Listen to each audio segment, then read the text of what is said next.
di dalam Yesaya 53 dikatakan segala sakit penyakit kita sudah Tuhan tanggung di kayu salib. Amin. Segala kutuk, dosa, penderitaan sudah Tuhan selesaikan. So pada siang hari ini, saat ini kita adalah orang-orang yang sudah dimenangkan Tuhan.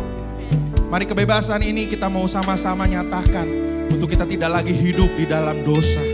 Tapi bagaimana kita hidup untuk Tuhan kita. Mari sama-sama kita mensyukuri kebaikan Tuhan yang dinyatakan bagi kita. Haleluya Yesus. Haleluya.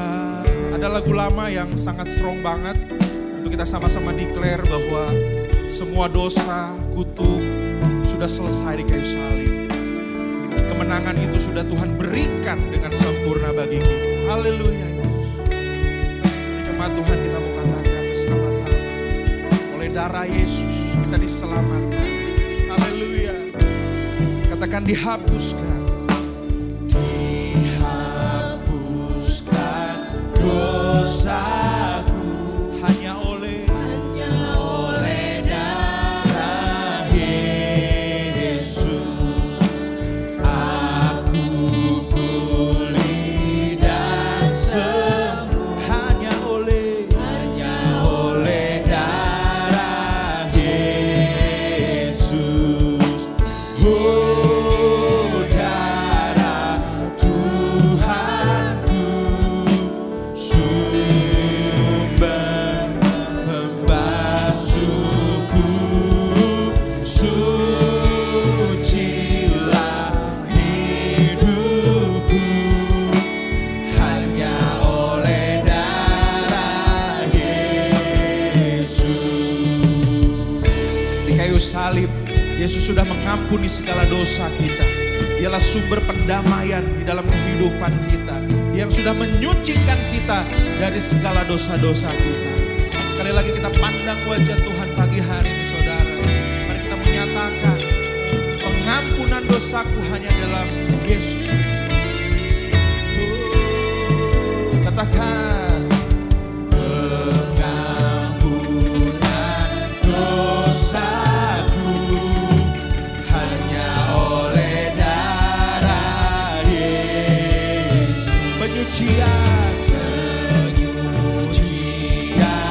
hidupku hanya oleh darah Yesus. Oh, darah Tuhanku, sumber pembasuhku, sucilah hidupku hanya oleh darah Yesus. Kita percaya Yesus memberikan kedamaian sejati bagi setiap kita, amin. Bukan kita yang benar, tetapi kita dibenarkan oleh Tuhan. Sehingga hari ini kita menjadi pribadi-pribadi yang diselamatkan Tuhan. Sekali lagi jemaat Tuhan kita mau nyatakan, damai dan harapanku itu hanya ada di dalam darah Yesus. Mari kita nyatakan, damai dan harapanku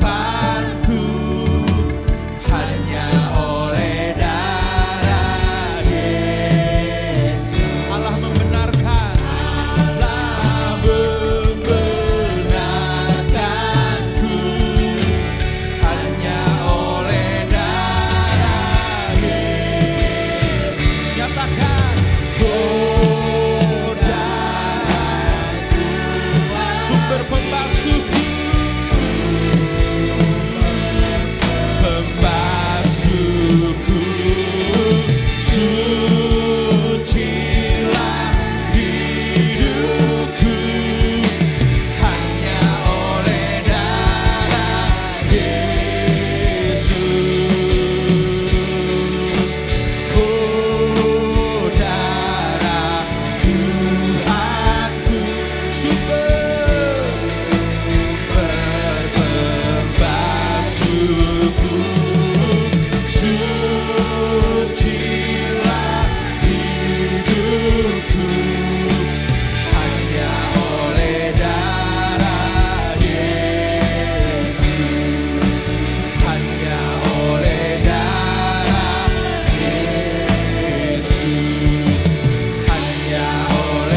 percaya darah Yesus yang menyembuhkan. Kita percaya darah Yesus yang memulihkan. Sehingga hari ini kita menjadi orang-orang yang lebih dari pemenang. Mari umat Tuhan, Jemaat Maleer, percayalah bahwa Yesus sudah memberikan kemenangan bagi setiap kita. So hari ini kita menjadi orang-orang yang bebas. Bukan bebas untuk melakukan segala sesuatu, bahkan dosa yang ada di belakang kita. Tapi hari ini kita menjadi milik Tuhan. Mari sama-sama nyatakan.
Bapak Ibu, berita baik, Yesus sudah membebaskan hidup kita, amin.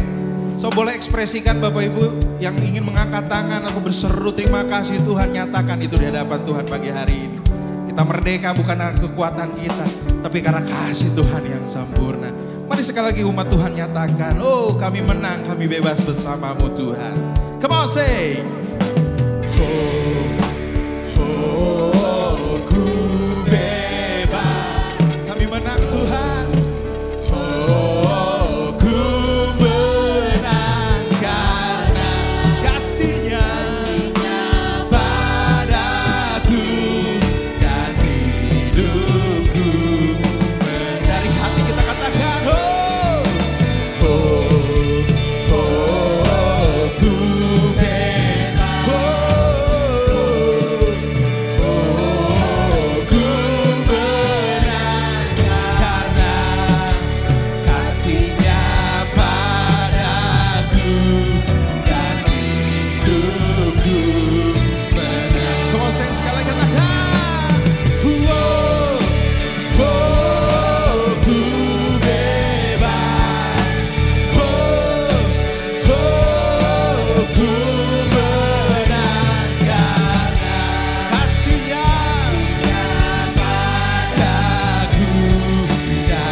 Katakan oleh darah Yesus ku bebas kuasa. Yes, Kalvari Tuhan.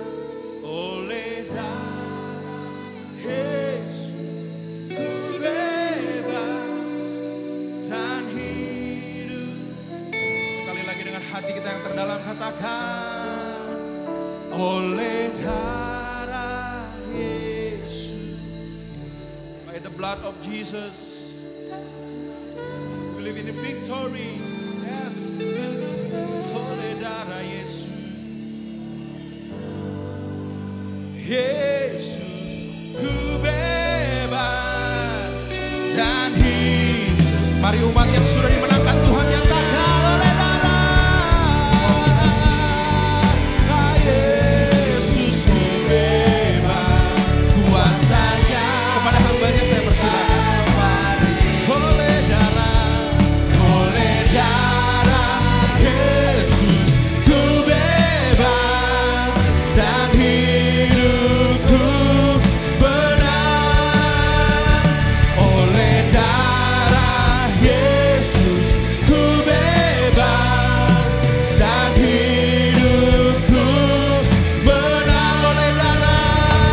Oleh darah Yesus ku bebas dan hidupku benar.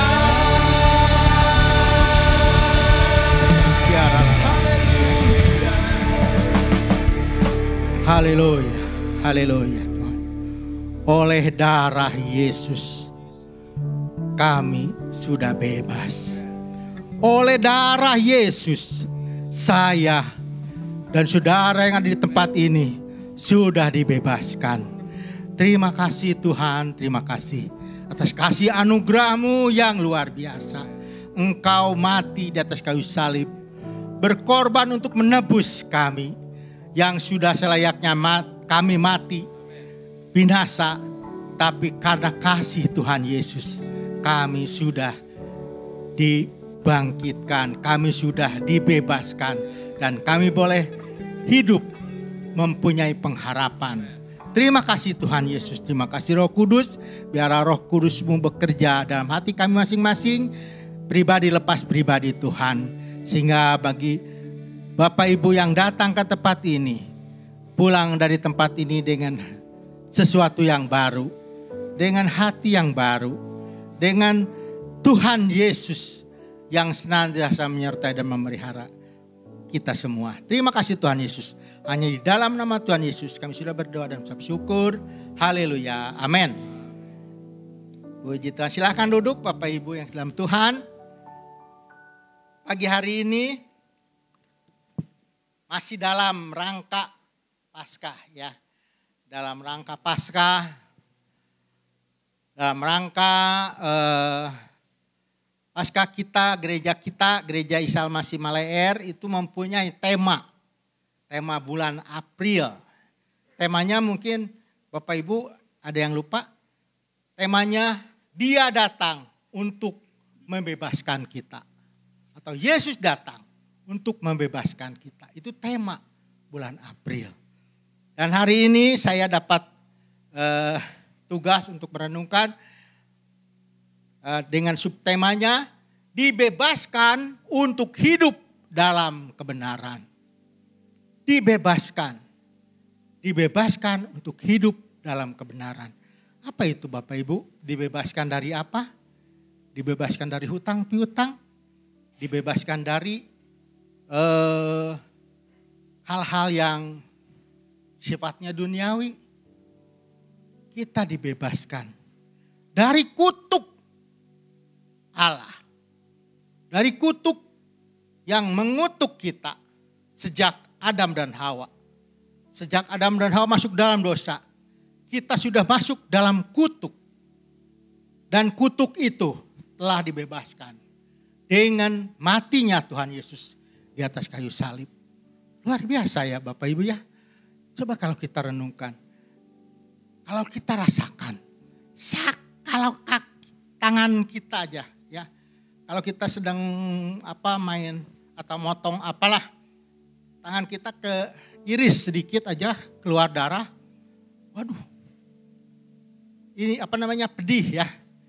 Pedih, dan banyak anak-anak yang nangisnya gak berhenti-berhenti ya kalau lihat darah karena sakit dan sebagainya. Tapi bayangkan Bapak Ibu, waktu minggu yang lalu ditayangkan filmnya ya, waktu Jemaat Agung, waktu Tuhan Yesus disiksa dengan begitu sadis, begitu luar biasa ya, sehingga badannya penuh luka, matanya, semuanya ya. Bukan itu saja, saya waktu lihat filmnya saya nggak tega ya, waktu pakunya ditancap di tangannya, saya tutup mata ya. Bukan saya penakut, tapi saya nggak tega ya. Film itu memang seperti real ya, seperti nyata gitu ya. Itu paku 20 cm kalau nggak salah ya, tuh ditancepin. Ya mungkin waktu berasnya enggak, tapi setelah masuknya itu ke tangannya itu, luar biasa. Saya waktu kecil ini tangan saya itu kena satu, bukan paku ya. Kalau orang bilang itu dari kawung ya. Ada kayu kawung itu pas tangan saya gini masuk ke dalam kuku. Waduh, itu sakitnya 3 hari 3 malam. Panas dingin ya. Untung bisa keluar lagi ya. Itu dengan obat waktu itu di kampung ya. Ada yang bilang itu langsung dipijit langsung keluar ya. Dan sejak itu pakai betadine, itu nggak bisa dicabut. Itu cuma kecil ya. Ini bayangkan paku sebesar gitu nancep dan sebagainya ya. Kita lihat, saya tidak akan jelaskan itu karena terlalu panjang nanti kalau saya jelaskan ya. Dan Bapak Ibu, kita kembali kepada konteks aja ya, dibebaskan untuk hidup dalam kebenaran. Memang kita saat ini dibebaskan. Kekristenan adalah kebebasan. Tapi kebebasan bukan kebebasan yang bamblas ya. Kebebasan yang semau gue gitu kan. Tapi kebebasan untuk hidup dalam kebenaran. Ini yang penting ya. Dibebaskan untuk hidup dalam kebenaran. Bapak Ibu, kalau Bapak Ibu ya lihat agama-agama yang lain. Ya, saya tidak akan sebutkan, tapi bayangkan banyak aturan-aturan ya yang harus dia lakukan ya. Ada yang menyakiti menyakiti diri sendiri ya, sampai berluka-luka gitu kan ya. Kita lihat di YouTube ada satu agama yang nyakitin dirinya, disakiti ya sendiri. Katanya supaya apa? Supaya dapat kedamaian. Wow, ya. Padahal kedamaian itu datangnya dari siapa? Dari Tuhan kan? Ya.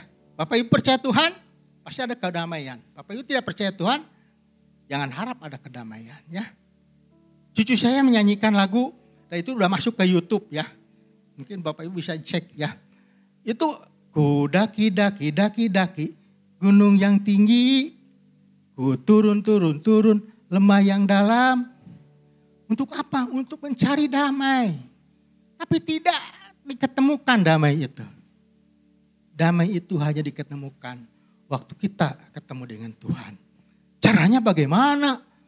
Om, ada anak bertanya sama saya. Caranya bagaimana Om ketemu Tuhan? Om juga belum ketemu Tuhan. Tapi Om percaya Tuhan itu ada. Betul Pak Rahman ya? Tuhan itu ada kan? Pak Rahman udah merasakan ya.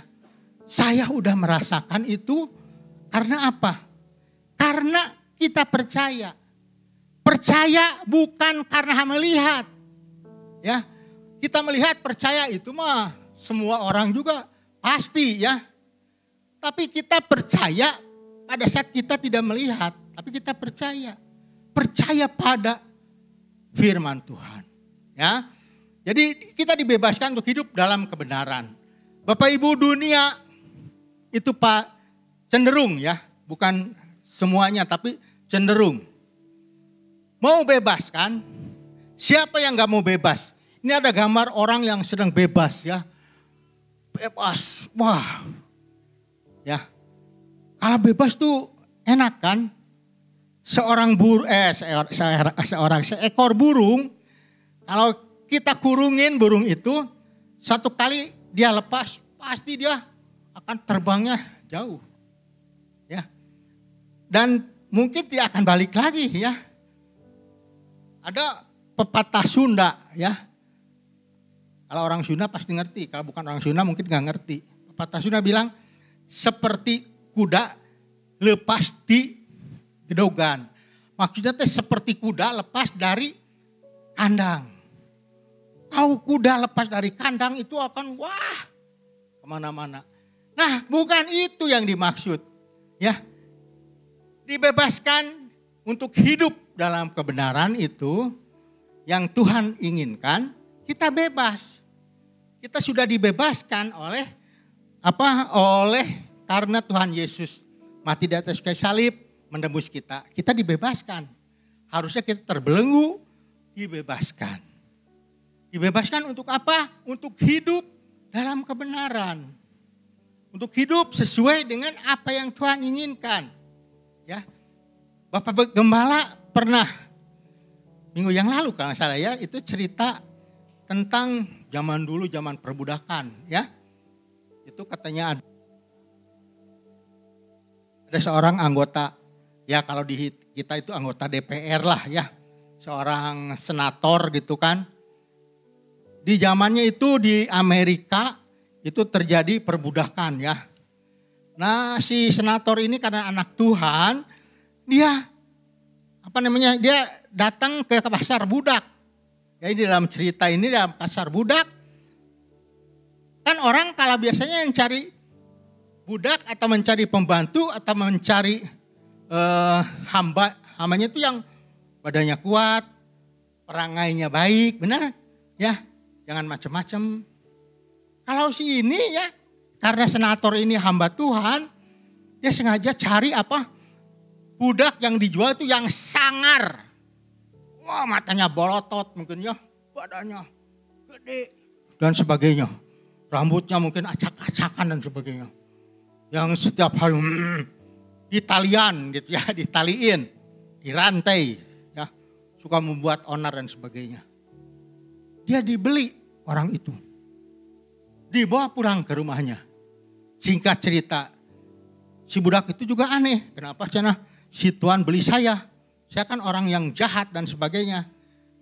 Tapi datang ke rumah, si tuannya itu bilang sama si budak yang dibeli itu, kamu kan pengen bebas, saya akan kasih kamu surat bebas. Dia buat surat bebas. Nih, hari ini kamu bebas. Kamu boleh bebas kemana saja, bukan jadi budak lagi, tapi menjadi orang merdeka bebas. Seneng kan si budak itu dia lari ke kota. Dimana di kota dia lihat, wow, enak kan? Ya, semua ada. Tapi apa yang terjadi? Di dalam keramaian itu, dia terkucil sendiri. Kenapa? Dia tidak diterima oleh lingkungannya. Sehingga dia bingung. Ya. Dan akhirnya singkat cerita saya kutip sedikit dari ceritanya Bapak Gembala. Si budak itu balik lagi ke rumah tuannya. Dia bilang, Tuan, saya mau menjadi hamba Tuhan aja. Katanya kamu mau bebas. Katanya saya mau jadi hamba Tuhan aja. Dan saya mau mengabdi kepada Tuhan seumur hidup saya. Kenapa budak itu jadi demikian? Kenapa budak itu tadinya diberi kebebasan sama tuannya, malah dia balik lagi ke tuannya? Karena dunia tidak bisa menerima dia. Ya. Dia orang jahat. Dunia itu tidak tahu kalau orang ini sudah berubah atau tidaknya. Dunia taunya fakta, realitasnya. Orang sangar gini. Nah, kita kembali ya dalam konteks kebebasan. Banyak napi-napi ya dalam cerita di televisi atau di sinetron, seorang narapidana itu masuk penjara, keluar dari penjara itu bukan baik, benar? Tapi tambah jahat, ya. Mungkin asalnya nyuri ayam, tangkap, dihukum sebulan di penjara, keluar dari penjara, dia malah jadi jahat. Dia curi motor, ketangkap lagi, masukin penjara lagi, dibebaskan lagi setelah 3 bulan mungkin keluar lagi. Jadi apa? Nyuri mobil dan sebagainya. Jadi tambah hari tambah baik. Setelah dibebaskan itu tambah buruk. Itu dunia ya. Dunia itu mengajarkannya itu. Sehingga saya pernah ngomong-ngomong dengan orang yang pernah masuk penjara. Wah, katanya di penjara itu strategi itu diajarin. Ada senior. Ya. Ada seniornya tuh mengasih tahu, kamu bodoh, kamu ketangkep, ini harusnya begini dan sebagainya. Ya. Nah, itu dunia. Apakah kita mau seperti itu? Setelah kita dibebaskan dari belenggu dosa sama Tuhan Yesus. Dan kita hidup bukan dalam kebenaran, tapi masih tetap dalam belenggu dosa. Malah lebih jahat lagi. Karena kita pikir kita udah bebas kan? Kita lakukan lagi aja. Ini yang Tuhan tidak inginkan ya. Tuhan tidak inginkan. Bapak Ibu, kalau dalam konteks ini dibebaskan untuk hidup dalam kebenaran, bagaimana kebenaran membebaskan kita? Kan pertanyaan nih, bagaimana kebenaran itu membebaskan kita? Ya. Di Amerika, saya belum ke Amerika, tapi di Amerika kalau kita lihat di Google, hari-hari ini luar biasa. Indonesia itu masih lebih aman ya.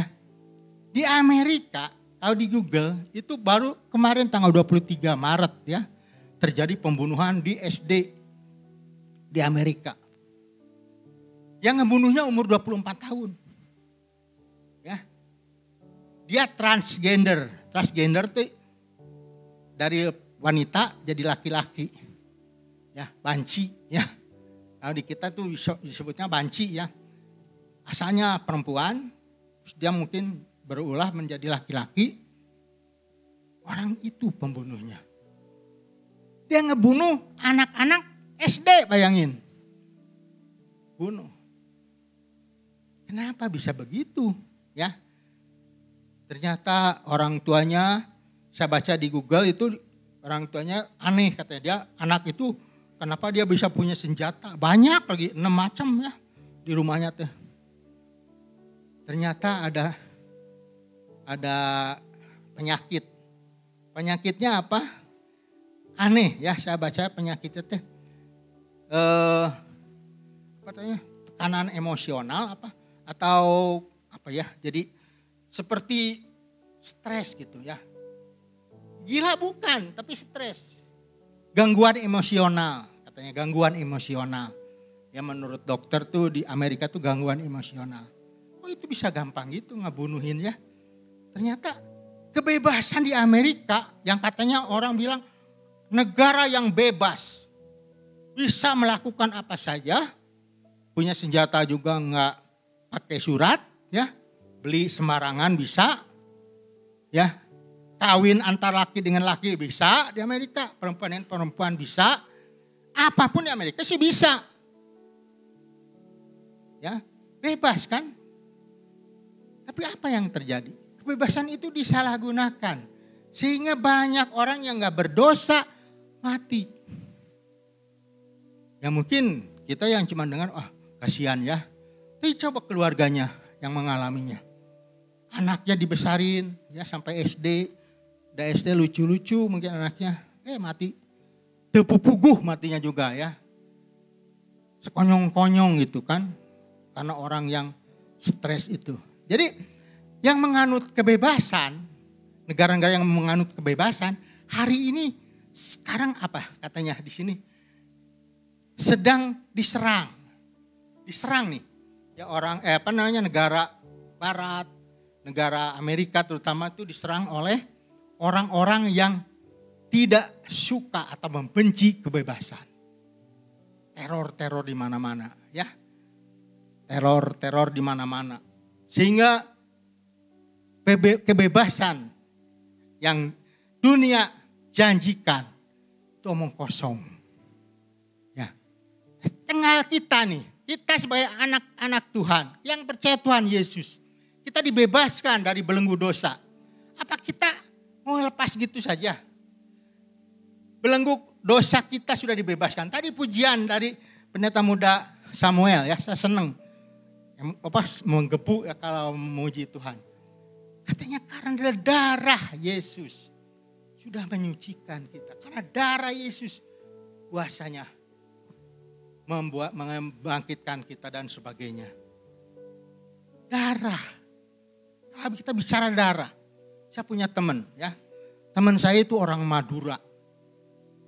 Ya. Itu Madura Pedalungan. Tahu kan mungkin orang dari Jawa, Madura Pedalungan itu. Tapal kuda itu antara Banyuwangi dan sebagainya itu termasuk Madura Pedalungan, ya. Di situ katanya dia bilang gini, carok, ya kan di sana terkenal dengan carok, ya. Kalau saya benci sama si A, saya daripada saya malu, saya mending carok, mati lah, mati ya dicarok. Itu katanya kalau sedang carok, kalau musuhnya kena carok ya kena senjatanya keluar darah, itu tambah semangat. Darah itu luar biasa ya. Darah Yesus itu menyelamatkan kita. Darah Yesus punya kuasa kesembuhan dan sebagainya. Tapi memang darah itu bisa membuat orang gila. Ya, orang carok kalau udah lihat darah katanya sedang carok itu nggak bisa diberhentiin. Salah satu harus mati. Udah kena carok terus dia. Jadi bukan satu kali udah aja lari, bukan lihat darah. Berarti darah itu luar biasa ya. Darah itu luar biasa. Nah, puji Tuhan, darah Yesus sudah menyembuhkan, menyelamatkan kita, ya, membuat kita bebas dari belenggu dosa. Seharusnya kita yang harus menanggung dosa, tapi dibebaskan atau ditebus tunai di atas kayu salib. Sehingga kalau kita berbuat dosa lagi, kira-kira apa yang terjadi? Menyalibkan Tuhan Yesus, ya. Kira-kira kita, saya, tega enggak menyalibkan Yesus yang kedua kali? Kemarin lihat di filmnya aja. Kita lihat di film ya. Waduh, ngerinya ya. Ngerinya penyiksaan. Itu zaman Roma ya. Itu pecut itu ada kayak ada jarinya gitu ya. Ini ada ujung-ujungnya ada paku. Wah, tarik langsung kebeset ya tuh punggungnya. Kita bayangin aja udah aduh. Apalagi kalau kita merasakan atau kita rasakan ketusuk jarum pentul aja ya, kecil kan jarum pentul. Waduh. Sakitnya ya, pedes kan. Ini paku yang rantai yang ujungnya ada paku-paku yang tajam itu. Begitu dipecut, tancap kan, ditarik. Aduh, kita nggak bisa ngebayangkan ya. Tuhan mau lakukan itu. Karena kasihnya untuk kita. Karena kasihnya kepada saya yang berdosa. Sebenarnya saya tidak layak untuk masuk surga. Sebenarnya saya tidak berharga. Ya. Tapi Tuhan tebus saya. Tuhan tebus Bapak Ibu semuanya. Sehingga masuk dalam program Tuhan. Ya, program Allah. Ya. Sebenarnya Bapak Ibu, kita sudah dibebaskan ya. Tahu, si iblis itu tahu kita sudah dibebaskan oleh Tuhan. Tapi karena namanya si iblis, dia terus ya memonitor kita siang malam. Wah, si Yosef itu cenah mah geus jadi Kristen ya. Terus dipantau. Caranya gimana iblis? Si iblis tuh pinter dia. Dia lihat. Tuh, si Yosef dulunya gimana hidupnya? Sekarang udah tobat katanya. Bener gak bisa? Nah itu Bapak Ibu ya. Kadang tuh si iblis tuh memakai latar belakang kita untuk kita tidak mau atau tidak bisa hidup benar. Ya. Saya berapa tahun setelah saya terima Tuhan dibaptis, saya masih berpikir ya. Karena teman-teman di sekitar saya, terutama teman-teman yang lama, dia bilang gini, "Sep, mana geus tobat euy? Eta hirup mana kamari, kamana cenah? Mana layak teh melayani Tuhan dengan hidup yang dulu, yang rusak itu?" Nah, Bapak Ibu, terus dihantui oleh itu. Itu si iblis tuh. Untung saya tidak bicara dengan orang-orang yang bukan anak Tuhan ya. Saya berbicara dengan Pak Henok waktu itu. Saya juga bicara dengan mentor-mentor saya di Lengkong Besar ya. Paulus Mulyadi ya. Robi Cahyadi dan sebagainya. Saya tanya. Saya gini nih. Latar belakang saya gini. Terus dia bilang gini. Tenang Sep. Tenang. Semua orang pasti punya dosa. Apalagi sebelum kenal Tuhan. Kan kita gak tahu kan. Kalau melakukan itu juga dosa. Ya. Tapi setelah kita kenal Tuhan. Ya kita jangan dibayangin oleh dosa itu. Lepaskan. Tinggalkan. Tuh, maju ke depan. Jangan sering menoleh ke belakang. Bapak Ibu tahu kan kalau menoleh ke belakang apa yang terjadi? Istri Lot menoleh ke belakang jadi apa? Tiang garam ya. Ada orang bilang, benar, untung loh istri Lot jadi tiang garam. Jadi ada garam sekarang. Nah, bukan itu maksudnya ya.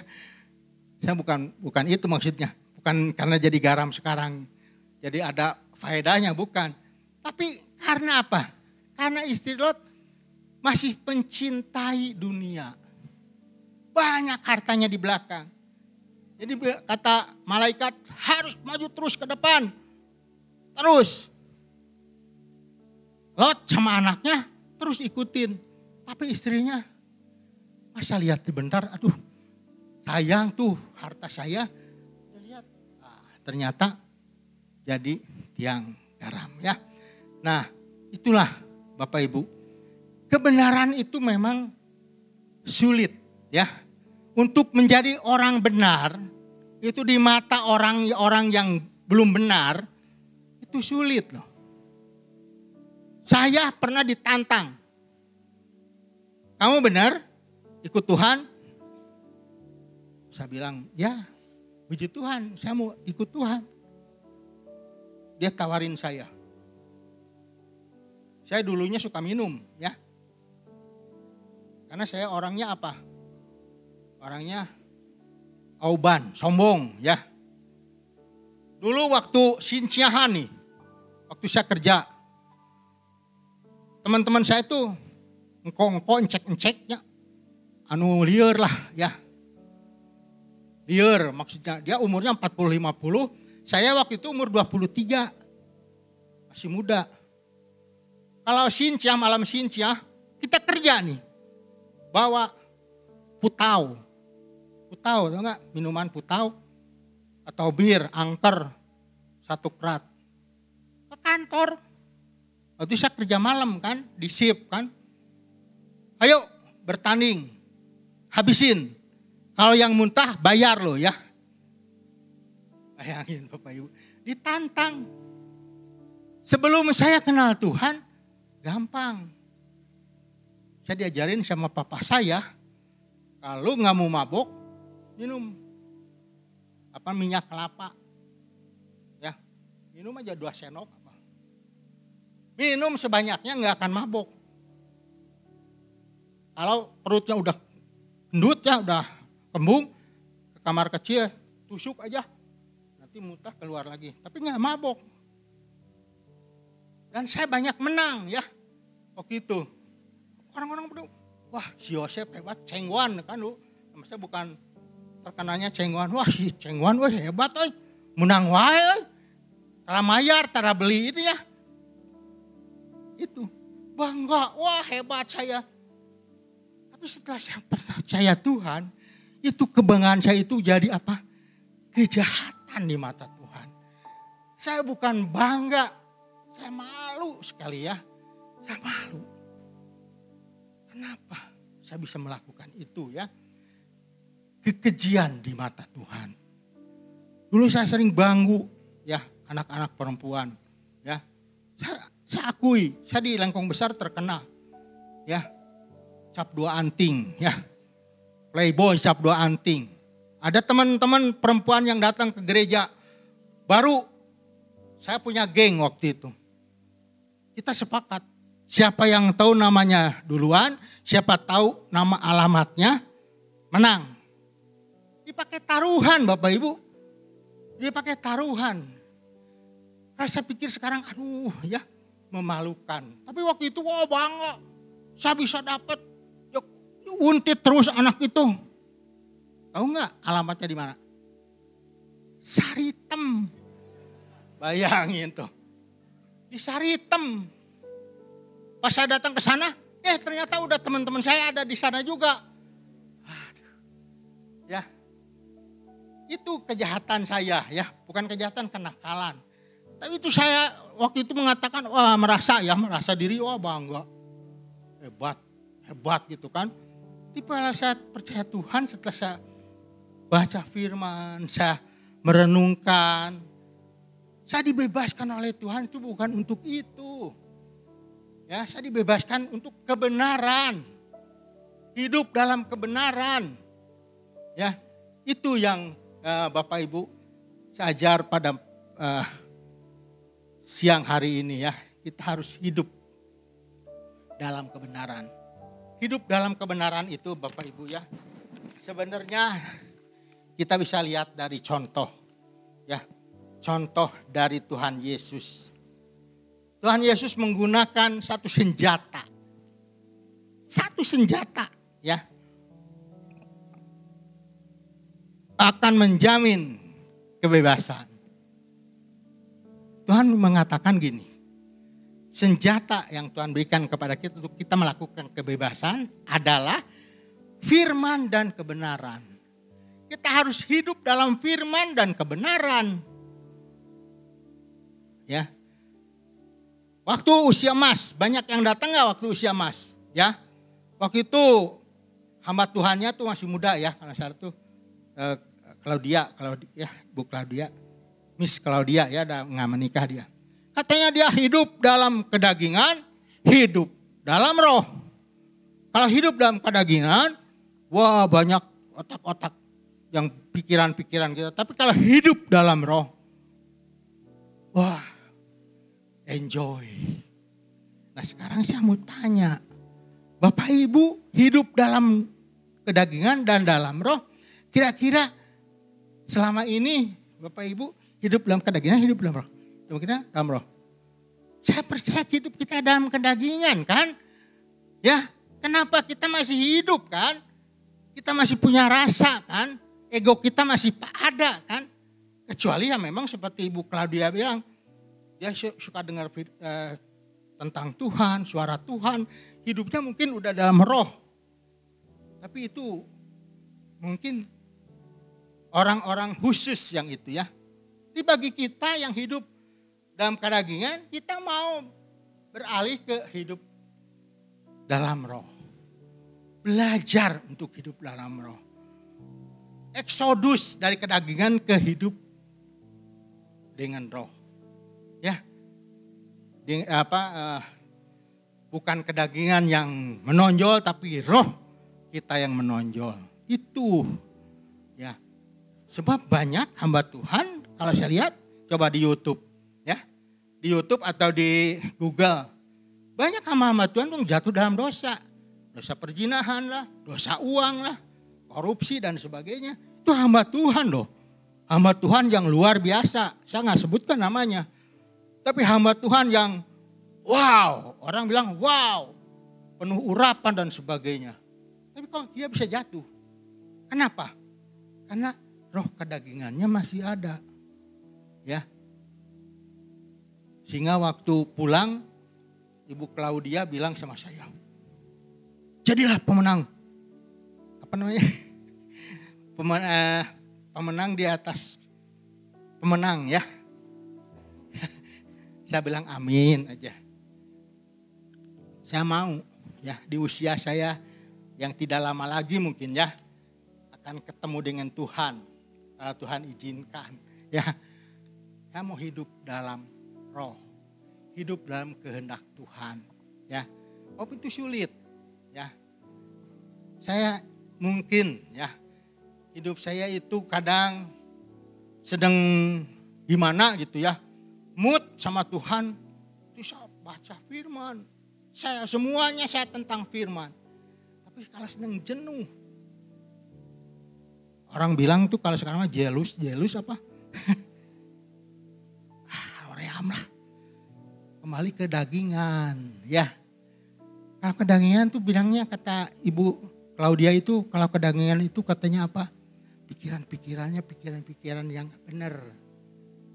Kita nggak bicara yang benarnya, tapi pikiran-pikiran kitanya pikiran-pikiran yang bukan kehendak roh. Nah, itu yang susah ya. Tapi oke lah ya. Saya mau kita baca dalam Yohanes 8 ayat 31 sampai 32. Mungkin bisa ditayangkan ya. Sudah Stefan. Yohanes 8 ayat 31 32.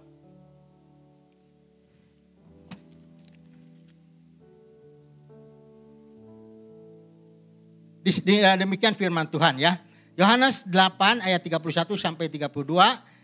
Ayat 31. Jikalau kamu tetap dalam firman-Ku, kamu benar-benar adalah murid-murid-Ku. Itu kata firman, kata Tuhan Yesus ya. Dalam Yohanes 8 ayat 31. Jikalau kamu, saya dan saudara tetap dalam firman Tuhan, hidup dalam firman Tuhan, kamu benar-benar adalah murid-murid Tuhan. Murid-muridku kata Tuhan Yesus. Ayat 32-nya, dan kamu akan mengetahui kebenaran. Dan kebenaran itu akan memerdekakan kamu. Nah jadi simpel sih kuncinya ya. Kuncinya tuh simpel. Apa katanya? Tetap dalam firman Tuhan dan kita akan mengetahui kebenaran. Kalau kita tetap dalam firman Tuhan, kita akan mengetahui kebenaran. Dan kebenaran itu yang akan memerdekakan kita. Ya. Bapak Ibu ngerti nggak maksudnya ya? Jadi kebenaran itu akan memerdekakan kamu, memerdekakan kita. Kalau kita baca firman, kalau kita percaya firman, ya baru kebenaran itu akan memerdekakan kita. Tapi kalau kita nggak baca firman, nggak percaya firman, mana bisa? Ya, kebenaran itu memerdekakan kita. Kita kan nggak tahu. Waktu saya dalam dosa, ya, saya hidup dalam dunia atau hidup dalam dosa itu, kejahatan itu tuh saya nggak pikir itu benar, itu kesalahan, itu kejahatan, enggak. Biasa we, bener gak? Tipu-tipu mah biasa we, gitu kan? Kalau orang sekarang mah tipu-tipu mah biasa we, ya. Sehingga bos saya diajakin, ayo kok ke gereja kok. Wah, Sep, untuk ngajakan orang, Sep. Orang mah masih kena gede dosa, itu bos saya loh. Soalnya kenapa kok banyak dosa, bisa tahu dosa? Sok tipu-tipu, cina. Tipu-tipu tuh, itu teh dosa. Kalau orang dunia tuh biasa tipu-tipu kan. Kalau nggak tipu-tipu mana cuan, bocuan kan. Bener nggak? Sekarang ada mie gak cuan. Berarti gak untung. Dia dagang mie gak cuan. Gak untung. Harganya cuma 15.000 atau 10.000 ya. Banyak. Tapi enak enggak gitu kan. Kualitas kembali ya. Tapi orang sekarang itu beda. Ya. Saya bisa lihat orang yang dalam Tuhan hidupnya dan yang di luar Tuhan. Yang di dalam Tuhan itu biasanya rapi, terpimpin. Tapi yang di di luar Tuhan itu amburadul. Ya, hidupnya ya seenaknya aja. Saya punya teman baik ya waktu kerja, teman baik ya. Katanya sih mukanya persis saya, katanya. Sehingga orang bilang, kamu seperti adik kakak, ya sama orang itu. Orang itu dia jago main gitar, musik lah. Dia senang-senangnya lagu-lagu Kus Plus ya. Kus Plus, lagu The Beatles gitu kan. Dia punya grup. Waktu keluar kerja, saya kan nganggur ya. Dia tanya saya, siap-siap, gawe naon euy? Boga kang tau naon? Teu cita sama di imah we. Ya. Di imah we cik teh meakeun pesangon. Meakeun pesangon. Dia mah enggak. Gua mah cenah ngisi euy. Di Red, tau gak Red? Di Soekarno-Hatta itu kan ada Red, karaokean ya. Apa ya namanya teh? Lupa lagi. Yang kalau ada lampu merah nih ke atas. Gitu. Itu setiap malam minggu itu rame ya. Ada karaokean, ada band dan sebagainya. Dia ngisi di situ. Wow, keren saya bilang. Dia kasih video ke saya. Tuh, cenah, urang mah lumayan lah cenah. Ngisi di situ, di pub itu ya. Oh ya, padahal dia anak Tuhan juga loh, dia aktif juga di gerejanya. Tapi dia kemarin dia nge-WA lagi di grup WA saya. Dia bilang saya jualan kue untuk lebaran. Tolong beli ya. Lumayan lah katanya untuk nambah-nambah obat, beli obat. Hah? Beli obat, saya bilang, Sabel, saya japri ya sama dia. Hei, kenapa kamu sakit? Dia setahun lebih muda dari saya. Kamu sakit? Dia balik lagi, kasih video ke saya. Stroke Bapak Ibu. Berdiri juga harus pakai bantu ya, tangan gitu.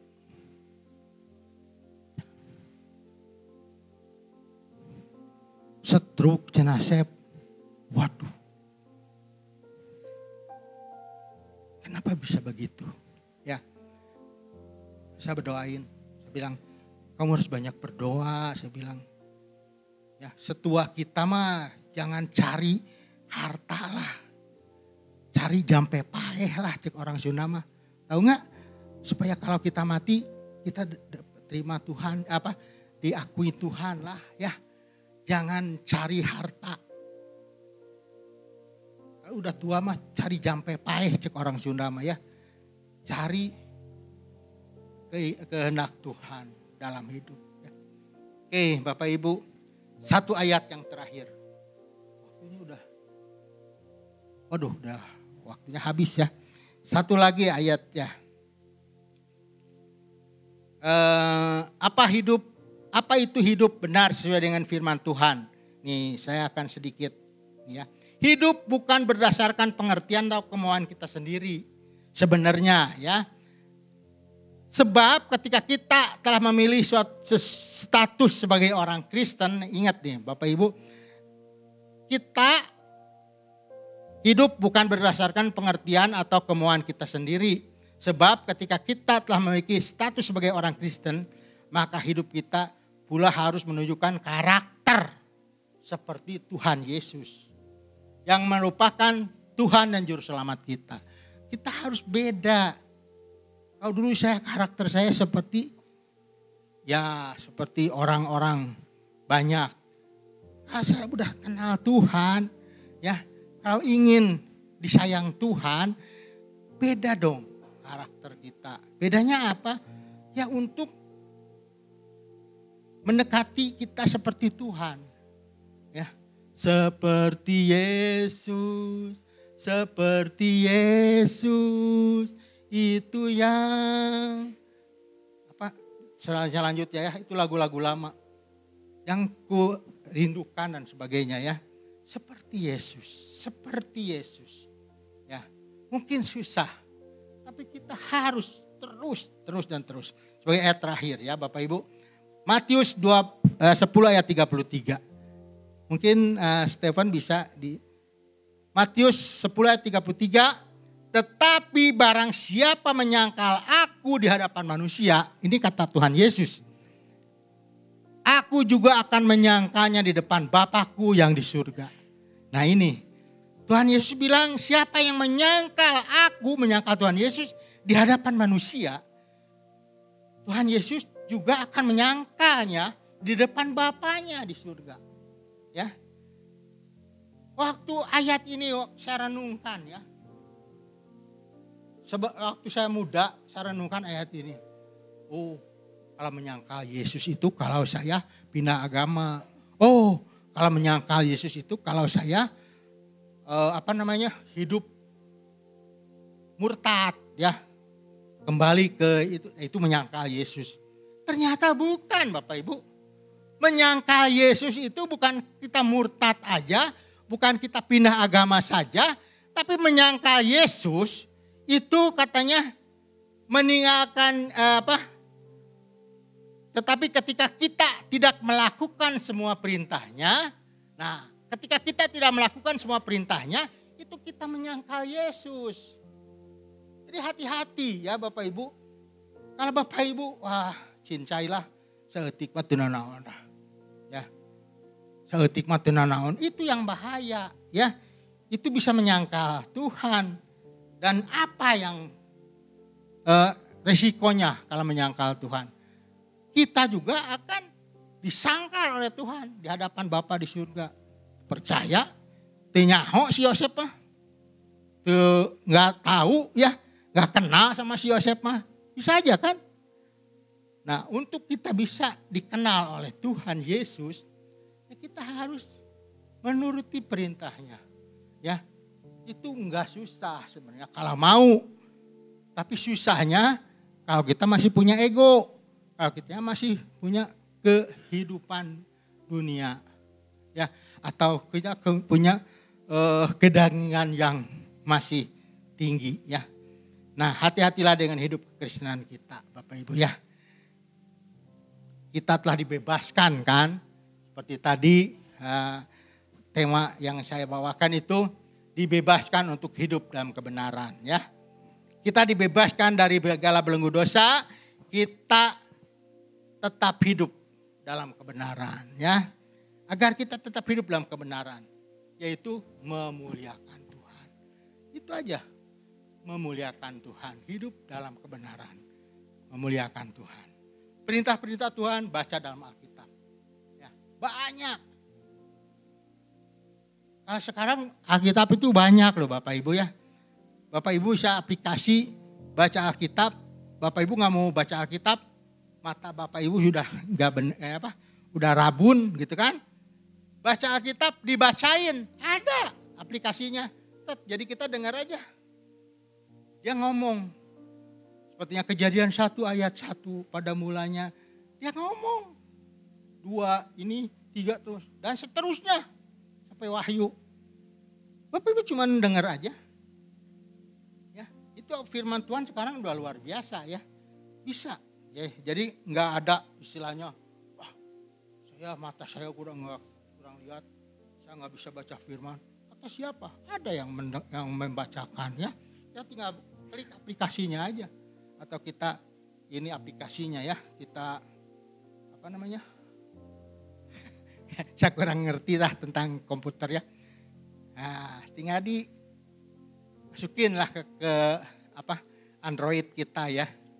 Nanti dia tinggal klik buka, langsung dia bicara ya.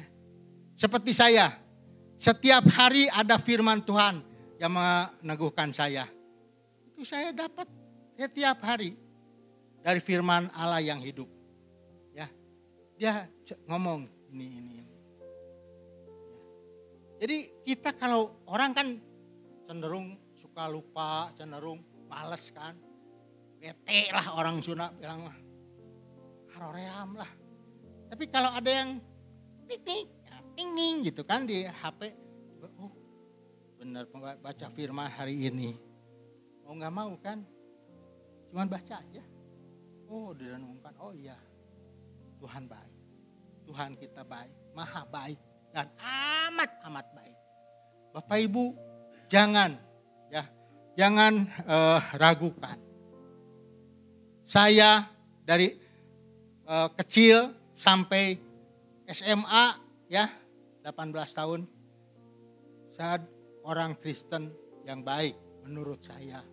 Karena saya sekolah minggu, saya sekolah di sekolah Advent Kristen, saya ikut semuanya, kegiatan tunil dan sebagainya. Saya menonjol ya. Saya senang dipuji waktu itu. Jadi kalau ada drama apa saya ikut. Sehingga guru agama saya bilang, Yosef kamu harus jadi pendeta ya. Gak mau, saya bilang ya pendeta mah.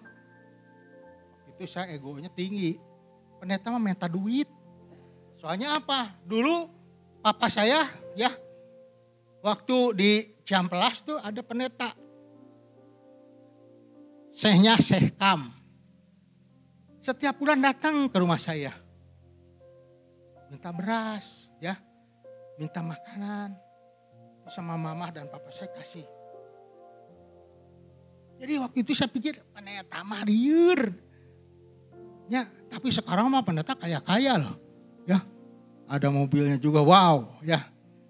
Ada hamba Tuhan yang gak mau ketemu dengan jemaatnya. Sebab takut datang minjem duit. Gak mau ketemu. Aduh hamba Tuhan kaya-kaya sekarang ya. Tapi dulu mah enggak. Saya waktu itu, waktu sekolah bilang, kamu bagus loh. Agama kamu bagus loh. Kamu jadi pendeta. Waktu papi saya meninggal, saya gak bisa kuliah. Sedih kan. Sehingga saya benci sama Tuhan. Kalau saya waktu itu mau sekolah di PTA, ITKA, Institut Keguruan Tinggi Advent, Cisarua. Saya bisa masuk waktu itu jadi pendeta. Tapi saya gak mau. Kalau kedokteran saya mau lah. Ya. Cita-cita saya pengen kaya kan waktu itu. Ya, saya punya satu icon ya, satu cita-cita itu Dr. Go. Tahu nggak Dr. Go itu yang ada di Wastu Kencana. Itu rumahnya putih, mobilnya putih, istrinya wow cantik ya. Waktu itu saya masih sekolah SMP.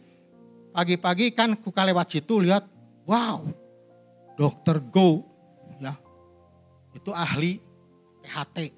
Wah, enak jadi dokter ya, mobilnya putih, rumahnya juga putih besar, istrinya juga cantik lagi ya. Waduh, itu cita-cita, tinggal kesampaian kan.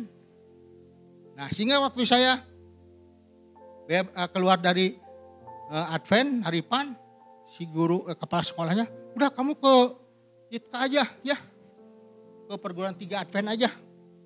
Kamu jadi ini sekolah kitab. Gak mau saya bilang. Saya kalau jadi sekolah kedokteran kan ada kedokteran di sana. Saya mau, wah nggak bisa. Ya udah, saya mending masuk ke pabrik tenun ya, bantu mama saya, adik-adik saya. Sehingga saya benci sekali waktu itu ya. Saya sering usahakan ini ya. Ini saya ini kesaksian saya. Saya sangat benci kepada Tuhan tuh karena apa? Kok Tuhan gak adil? Orang lain bisa kuliah. Saya malah gak bisa karena papi saya meninggal. Saya yang paling gede harus menghidupi mami saya, adik-adik saya. Sehingga bencinya saya. Orang Kristen ngajakin saya macam-macam. Wow, waktu itu saya jahat. Kamu orang Kristen ya? Ayo jeung urang lah. Kamu bisa tahan kekristenan kamu masih ini hebat saya bilang. Ajak mabuk mah tetap aja nggak bisa dia ya. Alah, Nah, tapi waktu saya sudah bertobat, saya minta ampunnya sama Tuhan.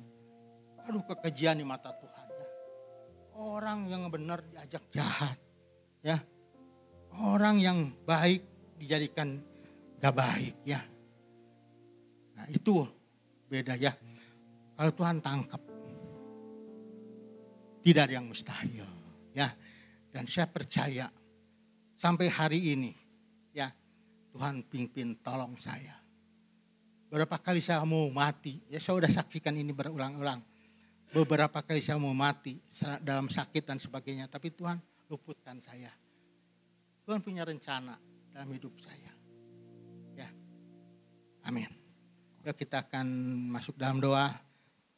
Karena kalau diterusin Bapak Ibu panjang sekali ya.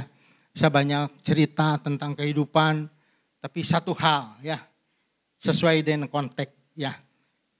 Kita sudah dibebaskan oleh Tuhan dan kita harus hidup dalam kebenaran. Terima kasih Tuhan Yesus. Hamba-Mu sudah berhenti berbicara Tuhan. Biarlah Roh Kudus bekerja dengan leluasa dalam setiap hati sidang jemaat yang pada saat siang hari ini datang ke bait suci-Mu. Tuhan, berikan kepada kami keyakinan yang kokoh bahwa di dalam Tuhan ada pengharapan. Di dalam Tuhan ada kemenangan. Dan itu boleh menjadikan kami semuanya orang-orang Kristen yang kuat, yang kokoh di dalam iman. Terima kasih Tuhan Yesus. Segala puji, hormat, dan syukur kami panjatkan hanya di dalam nama Tuhan Yesus. Haleluya, amin. Kita serahkan.